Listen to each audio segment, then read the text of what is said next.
बिलावल जरदारी अभी एक official visit पे गए थे जापान।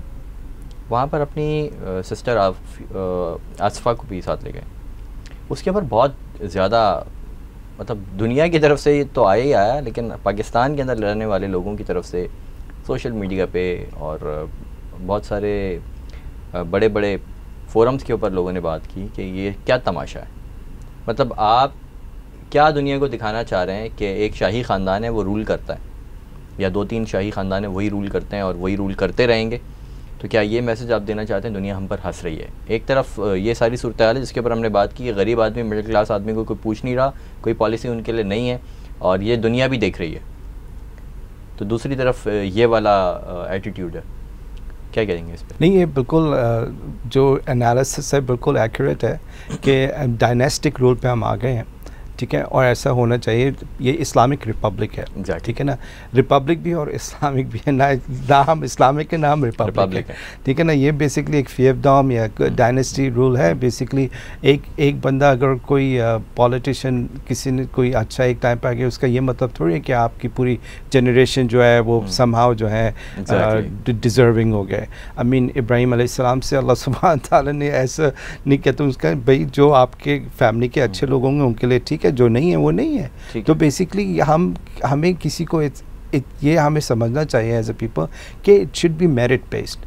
ये कोई नाम से कोई फ़र्क नहीं पड़ता, ठीक है ना। इंसान का कैरेक्टर देखें, उसकी कैलिबर देखें, उसकी बेसिकली मेरिट देखें कि is he really capable of आप जो उसको पोजीशन दे रहे हैं। हमारा प्रॉब्लम ही यही है कि हमने हर जगह पे ऐसे लोग लगाए हुए हैं जिनका ना तो कैलिबर है, ना कैरेक्टर है, ना मेरिट है, कुछ भी नहीं है। The least competent people, the most ineffective people, आपने उनको वो पोजीशंस दिए जिसमें like what do you expect, यानी आप बेसिकली अपने पाँव पे खुद कुल्हाड़ी मार रहे हैं ऐसे लोगों को जो ना कुल्हाड़ी पे पाँव मार समथिंग तो वो बहुत गलत हो रहा है। आई मीन कलेक्टिवली आप देखें हर जगह इनकॉम्पिटेंस नज़र आती है, हर जगह।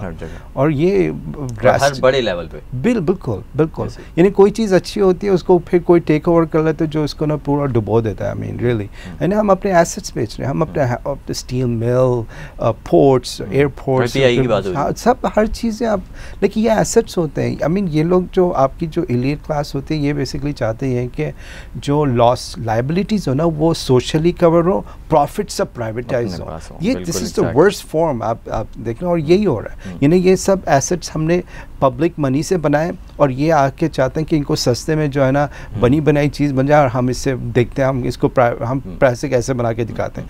But this is not how it's supposed to B.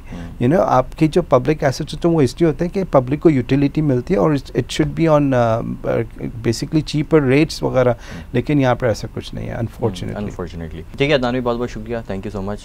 Conclusion पहले ही पेश कर चुके हैं हम लोग। कंक्लूजन नाज़रीन सिर्फ और सिर्फ यही है कि समझना होगा, सोचना होगा, हम सबको मिलकर, आपको भी हमें भी, हम अपनी ज़िम्मेदारी समझते हुए ये सारी बात करते हैं। जो कहानी का दूसरा रुख है वो आपके सामने पेश करने की कोशिश करते हैं जिसके अंदर सच्चाई ज़्यादा होती है और बाकी मीडिया की तरह हम चीज़ों को छुपाते उस तरह नहीं है जिस तरह बाकी मीडिया करता है। आप इंटरनेट पे सर्च कर लें, आपने वर्ल्ड इकनॉमिक फ़ोरम की इस एनुअल मीटिंग जो इतना बड़ा एक इवेंट था, इसके अंदर पाकिस्तान की तरफ से कोई नुमाइंदगी नहीं थी। इसके ऊपर बात करते हुए आपने शायद इक्का दुक्का किसी ने गलती से बात कर दी हो, लेकिन मेरा नहीं ख्याल कि किसी ने बड़े किसी फ़ोरम के ऊपर इसके ऊपर बात की है या फिर मीडिया के ऊपर इसके ऊपर किसी ने बात की है।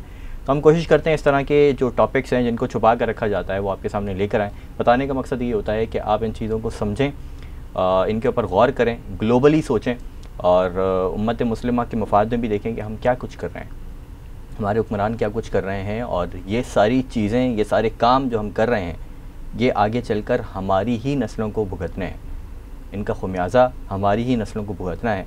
तो आप सोचिए, और अगर आपको ये प्रोग्राम पसंद आया है तो इसको शेयर भी कीजिए ताकि और दूसरे लोगों तक भी ये सारा मैसेज जाए, ये सारी चीज़ें उन तक भी जाएं, वो भी सोचें। और ये सब सोचने के नतीजे के अंदर ही जब इंसान सोचता है, सोचने के साथ ही उसके अंदर जज्बा बेदार होता है अमल का, और जब अमल का जज्बा मुश्तरका तौर पर, मजमूई तौर पर बेदार हो जाएगा तो शायद हम किसी बड़ी तब्दीली की तवक्को कर सकते हैं। अपना बहुत ज़्यादा ख्याल रखिएगा। This is Mohammad Sadiq signing off. अल्लाह हाफ़िज़।